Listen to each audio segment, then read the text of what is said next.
네, 위클리 픽 시작합니다. 첫 번째 픽은 김지윤 박사님께서 준비하셨죠? 네, 저는 이번 미국의 중간 선거에서 골라봤는데요. 키워드 먼저 확인하시죠. 네, 미국의 중간 선거. 네, 바로 트럼프 대 디센티스입니다. 디센티스, 플로리다 주지사의 이름 아닌가요? 네, 맞습니다. 이제 공화당 소속의 플로리다 주지사 이번에 재선에 성공을 했죠. 네. 그런데 트럼프 전 대통령이 이 디센티스 주지사를 강력하게 견제를 하고 나섰다라는 이야기가 있는데요. 한번 영상으로 그래요? 확인하시죠. 이번 중간 선거에서 약 20% 포인트라는 압도적인 차이로 재선에 성공한 론 디센티스입니다. We've accomplished more than anybody thought possible 4 years ago, but we've got so much more to do, and I have only begun to fight. 네, 이번 선거로 디센티스가 강력한 대권 경쟁자로 부상을 하자 같은 당의 트럼프 전 대통령이 위기를 느낀 Let's 모습입니다. see, there it is, Trump at 71, Ron DeSanctimonious at 10%. 디센티스가 대선에 출마하면 다칠 수 있다. 좋지 않은 정보를 말할 것이다 라면서 원색적인 비난을 하기도 했는데요. 네. 그러나 공화당 지지자들의 여론은 디센티스 쪽으로 기우는 모양새입니다. 미국 정치의 젖줄이라고 불리죠. 이 후원금을 트럼프보다 더 걷어들이면서 공화당 내에서 차기 대선 후보로 입지를 키워가고 있습니다. 그렇군요. 공화당의 차기 대선 주자로 떠오를 정도군요. 디센티스. 그래서 트럼프 전 대통령이 저렇게 못마땅해서 견제구를 날렸나 봅니다. 네, 미국의 유명인들도 디센티스를 지지하고 나섰는데요. 예를 들어서 일론 머스크 같은 경우는 네. SNS에 나는 디센티스를 지지한다라고 이야기를 했습니다. 네. 그래서 트럼프는 너무 나이가 들어서 안 된다라고 덧붙였고요. 그렇게 말했나요? 네, 그리고 또 언론 재벌이죠. 루퍼트 모덕 같은 경우는 자신이 보유한 언론 매체의 일면을 디센티스로 장식을 하면서 적극적으로 지지하는 그런 모습을 보였죠. 사실 이번 이제 중간 선거에서 공화당이 쾌거를 거둔 곳이 바로 또 플로리다이기도 합니다. 뭐 주지사도 그렇고 상원, 하원 그리고 검찰총장까지 압도적으로 민주당을 이겼거든요. 네. 그러다 보니까는 더욱더 눈길을 이제 우리가 줄 수밖에 없는 것이고 그래서 이번에 완전히 대선 주자로 올라섰습니다. 그러다 보니까 또 트럼프 전 대통령도 견제를 하는 거겠죠. 그렇군요. 그런데 정말 재밌는 게요. 디센티스의 별명 가운데 하나가 바로 리틀 트럼프거든요. 디센티스의 이 정치적 날개를 다는데 트럼프 전 대통령이 큰 도움을 줬다. 이런 평가가 많습니다. 그런 관계였나요? 네. 자, 과연 그의 정치적 경력 영상으로 준비했습니다. 네. 자, 43살의 이 젊은 정치인 론 디센티스는 2012년 플로리다주 하원 의원으로 정치 활동을 시작했습니다. 젊어선 이 해군에 입대해서 이라크 전쟁에서 복무한 경험도 있죠. Make America great again. Big league. 2018년 선거에선 트럼프 공약을 내세워서 이 공화당 내 세력을 키웠는데요. 그가 유명해지게 된 데엔 방역보다 자유를 중시하겠다는 코로나19 대응이 컸죠. You do not have to wear those masks. I mean, please take them off. This is ridiculous. 자, 지난 3월엔 이 초등학교 수업에서 동성애 관련 토론을 금지하는 법안에 서명, 이 보수적인 정책을 밀어붙였습니다. 네. 미국을 다시 위대하게라는 구호도 그렇고 또 마스크를 벗어라라는 말도 그렇고 보니까 왜 그의 별명이 리틀 트럼프였는지는 알겠습니다.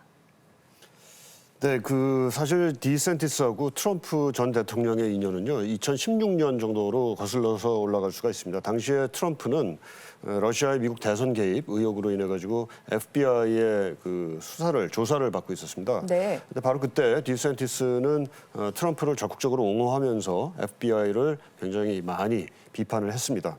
이게 인연이 돼서인지 그 후에 트럼프가 디센티스를 굉장히 지원을 많이 했고요.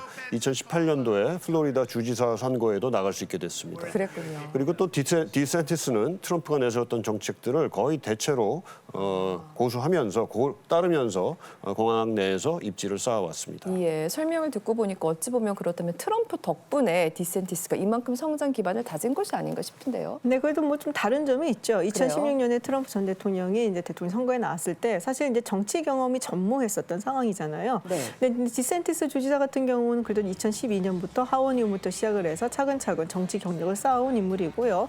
뭐 그리고 이제 뭐 둘 다 선동적이다라는 이야기를 하지만은 그래도 조금 구체적인 정책이 있다라는 평가를 받고 있습니다. 네. 그래서 트럼프 전 대통령 그다지 좋아하지 않는 이 공화당 지지자들한테는 뭐랄까요 좀 대체적인 인물로도 떠오르고 있고요. 그래서 리틀 트럼프에서 트럼프의 약점을 극복한 트럼프다라고들 평가를 하고 있습니다. 있습니다. 트럼프의 약점을 극복한 트럼프다. 참 말이 재밌습니다. 이 트럼프 전 대통령이 그 중간 선거 이후 대선 출마를 할 것이다라는 얘기들이 쭉 있어 왔잖아요. 그런데 지금 이런 상황에서는 과연 그가 대선에 출마할까 싶기도 한데 교수님 어떻게 보십니까? 네, 트럼프 책임론이 좀 불거지고 있는 상황입니다. 지금 네. 선거 이후에. 그래서 주변 측근들이 트럼프에게 좀 분위기를 좀 봐가면서 출마 선언을 하자 이렇게 얘기를 하고 있긴 한데요. 예. 그럼에도 불구하고 트럼프가 과연 그 남의 말을 들을까 하는 생각은 글쎄요. 듭니다. 네. 또 대선 일정을 보면은 그 당 대권 후보를 뽑는 당내 경선이 2024년 2월부터 이제 시작이 되거든요. 그렇기 네네. 때문에 출마 선언을 해야 되는 시기가 곧 닥치긴 할 겁니다. 그렇군요. 따라서 곧 조만간 이제 출마를 선언하지 않겠냐 이렇게 보이고요. 그럴 또 것이다. 디센티스도 대선 출사표를 곧 조만간 던질 거라고 생각이 됩니다. 네. 그동안은 공화당 내에서 트럼프의 위세가 워낙 강했기 때문에 대체로 트럼프에 도전하는 행위들을 함부로 하지 못해왔는데 이번 선거를 통해서 그런 상황이 조금 바뀔 여지가 좀 있다 이렇게 생각이 되고요. 네. 그런 상황에서 이제 적극적으로 대선 후보들이 나올 수 있겠다 이렇게 생각됩니다. 리틀 트럼프가 본 트럼프를 맞설 것인가 참 지켜봐야겠습니다. 두 번째 픽은 박종훈 기자님이 준비하셨죠? 네, 중국을 비롯해서 세계 곳곳에서 바로 이 소문의 진위를 궁금해하고 있는데요. 네. 과연 어떤 소문인지 키워드부터 공개하겠습니다. 무슨 소문인 거죠? 네, 바로 제로 코로나 포기입니다. 진짜요? 드디어 시진핑 정권이 이 정책을 내려놓겠다는 건가요? 과연 그럴까요? 어떤 얘기인지 영상으로 한번 보시죠. 네. 자, 네이먼구의 한 아파트가 소란스럽습니다. 봉쇄된 아파트에서 투신한 엄마.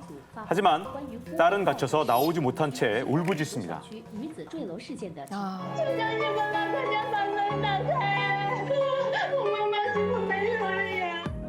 간수성에선 이 3살 아이가 일산화탄소에 중독돼 사경을 헤맸는데요. 봉쇄로 병원이 이송이 제지되니까 결국 숨지는 일도 있었죠. 小孩们，但是这小孩抢救的过程，我感觉小孩可能这个脸色呀，或者是状态看起来不太合适。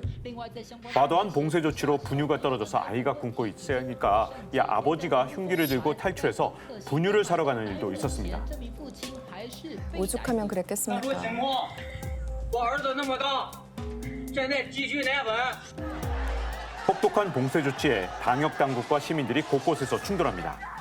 시민들의 분노는 정말 극에 달아 있는 상황 같죠. 네. 자, 심상치 안타깝네요. 않은 민심에 당국은 방역 통제를 완화하겠다 이렇게 밝혔는데 과연 제로 코로나를 포기하는 걸까요? 그러니까 저희가 참 제로 코로나 관련해서 여러 차례 말씀을 드렸었는데 부작용이 워낙 많았고 드디어 이렇게 생명까지 위태로워지니까 사람들이 폭발하나 보네요. 네, 방금 영상에서도 봤지만은 제로 코로나에 대한 중국 내 여론이 좀 심상치 않은 것 같습니다. 네. 중국 공산당의 입이라고 부르는 매체가 있습니다. 환구시보인데요. 얼마 전까지 이 신문에 그 편집장을 지냈던 후시진이라는 사람이 있습니다. 네. 이 사람이 지난 7일에 자신의 웨이보, SNS죠. 거기에 올린 글이 화제가 되고 있는데 사실 이 사람은 얼마 전에 그 낸시 펠로시 미 하원 의장이 대만을 방문할 때 네네. 그 펠로시가 탄 비행기를 요격해야 된다. 뭐 이렇게 굉장히 극단적인 주장까지 했던 인물입니다. 그런 사람이 그가. 이번에는 수도 베이징에서도 신규 감염자를 억제하지 못한다는 거면 다른 지역에서 과연 제로 코로나를 실행하는 것이 가능하겠느냐 이런 문제 제기를 했습니다. 즉 네. 중국 당국의 정책 전환을 촉구하고 나섰습니다. 당의 충성심이 높은 사람마저 그렇게 말을 했다니 보통 일이 아닌데요. 네, 그도 그럴 수밖에 없는 게 잘 아시다시피 이 제로 코로나라는 게 확진자가 한 명만 생겨도 이 건물을 봉쇄하거나 아니면 임시 수용 시설에 보내버리잖아요. 네. 자, 그런데도 중국의 하루 확진자 수가 10,000명을 넘었다는 건 결국 제로 코로나 정책이 잘 안 먹히는 게 아니냐 이런 우려가 나오고 있는 거죠. 네. 보건당국에서는 이제 방역 통제를 최소화하거나 혹은 이제 최근에 확진자가 늘고 있는데도 예전 같은 전면 봉쇄는 지금 피하고 있습니다. 그래서 네. 국경도 또 개방을 해서 뭐 국제 항공이 뭐 한 2배 이상 늘었다라는 얘기도 있고요. 그리고 그래요? 입국자도 뭐 격리 기간을 10일에서 8일로 또 줄이기도 하고 있죠. 그래서 그럼 중국이 정말 제로 코로나를 이제 포기하게 될까요? 그런 기대가 모아졌었는데요. 이 중국 지도부에서 10일에 제로 코로나를 변함없이 유지하겠다 이렇게 밝혔거든요. 역시. 네, 그런데 저는 이 제로 코로나 계속 유지하는 거 좀 회의적으로 보고 있습니다. 그 네. 이유가 중국 경제가 정말 안 좋거든요. 그 아하. 대표적인 예로 바로 올해 1월부터 9월까지 중국의 중앙 지방 정부를 합한 재정 적자가 7조 1,600억 위안, 정말 천문학적인 기록을 했는데 네. 이 엄청난 재정 적자가 다 제로 코로나 때문이다 이런 분석이 있습니다. 그러다 보니까 경제 때문이라도 결국은 원래대로 돌아갈 수밖에 없는 거 아니냐 네. 이렇게 볼 수 있는데 실제로 시진핑 주석이요 11월 1일 같은 경우에 베트남하고 정상회담을 하고 4일 같은 경우는 올라프 숄츠 이 독일 총리와 경제 협력을 논의하기도 했는데 이렇게 뭐 경제 협력을 강화한다 이러면서 제로 코로나를 슬슬 완화하는 쪽으로 가지 않겠느냐 이렇게 보는 시각도 많습니다. 그렇군요. 잘 지켜봐야겠습니다.